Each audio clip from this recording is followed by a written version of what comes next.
Je préside le syndicat de l'industrie du médicament et du diagnostic vétérinaire. C'est un syndicat d'entreprises, de laboratoires, de PME et de grands groupes qui est tout à fait leader. Nous avons sur notre territoire 4 entreprises qui sont dans les 10 premières mondiales et nos adhérents font à la fois de la recherche. On a 900 chercheurs en France qui travaillent sur l'innovation thérapeutique, sur la fabrication, et nous exportons 2 médicaments sur 3, c'est le cas aussi pour les diagnostics. Et puis bien sûr, nous commercialisons ces produits. La France est le premier marché en produits de santé animale, donc de médicaments, de diagnostics, aussi bien des animaux de compagnie que des animaux d'élevage. Il y a 2 façons de répondre à cela.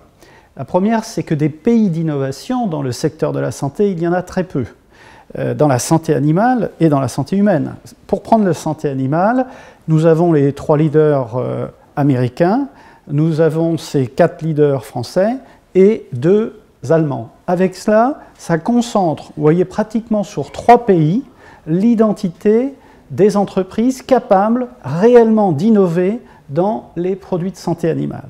La deuxième chose, c'est que l'investissement est doublement important. Nos entreprises, en moyenne, consacrent 10% de leur chiffre d'affaires en R&D, et même ce que l'on appelle, dans notre secteur, les génériqueurs, sont par rapport à l'humaine plutôt sur des ratios qui s'approchent des 5%, compte tenu de la nécessité de produire une valeur ajoutée.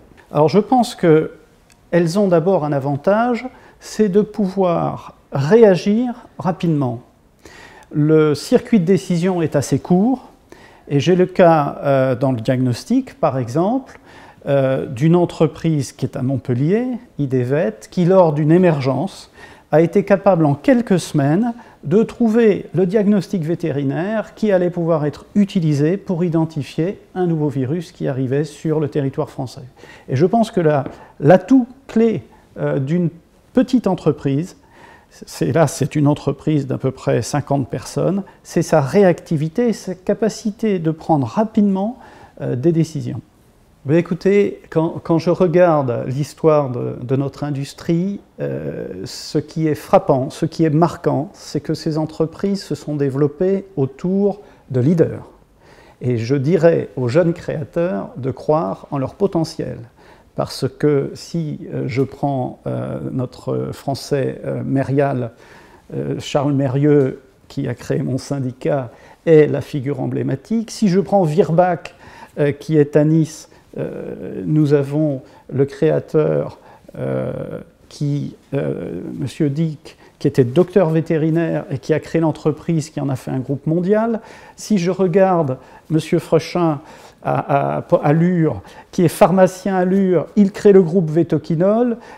Si je prends Seva, un chef d'entreprise qui reprend Philippe Duménil, cette entreprise délaissée par un grand groupe qui considérait que ce n'était pas stratégique, et qui en fait un groupe mondial, ce sont, avant d'être des groupes mondiaux, avant d'être des ETI, car la plupart sont encore des ETI, des personnes qui croient en leur capacité de porter ces projets plus loin. Et je pense que le critère du leader est fondamental, indépendamment du secteur, indépendamment de la technologie, et surtout nous vivons dans un contexte de rupture complète, et ça, c'est extrêmement propice à l'innovation.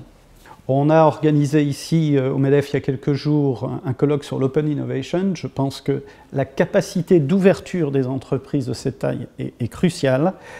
Nous allons organiser dans quelques jours, dans le cadre de Biofit, la 2e édition des rencontres de recherche en santé animale.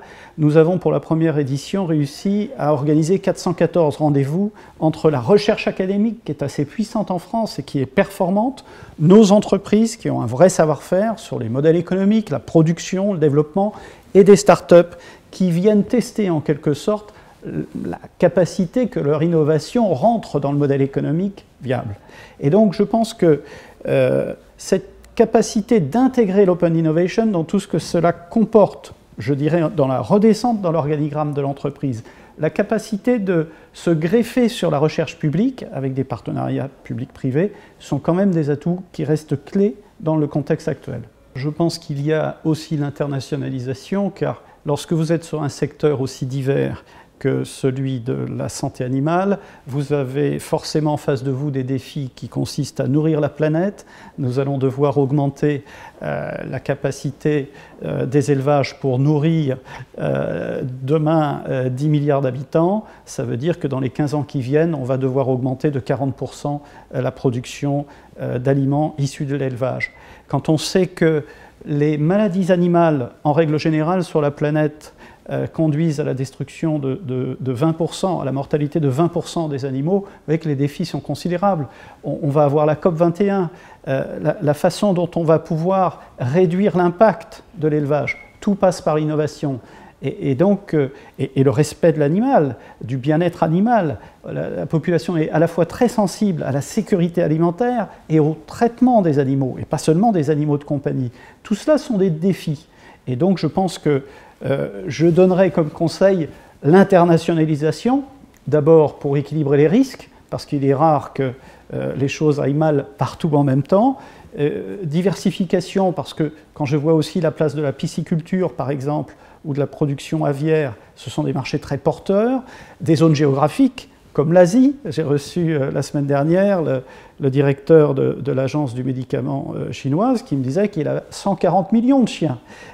Nous n'avons que 7. Donc, si vous êtes sur le marché de la santé du chien, je recommanderais volontiers d'aller en Chine.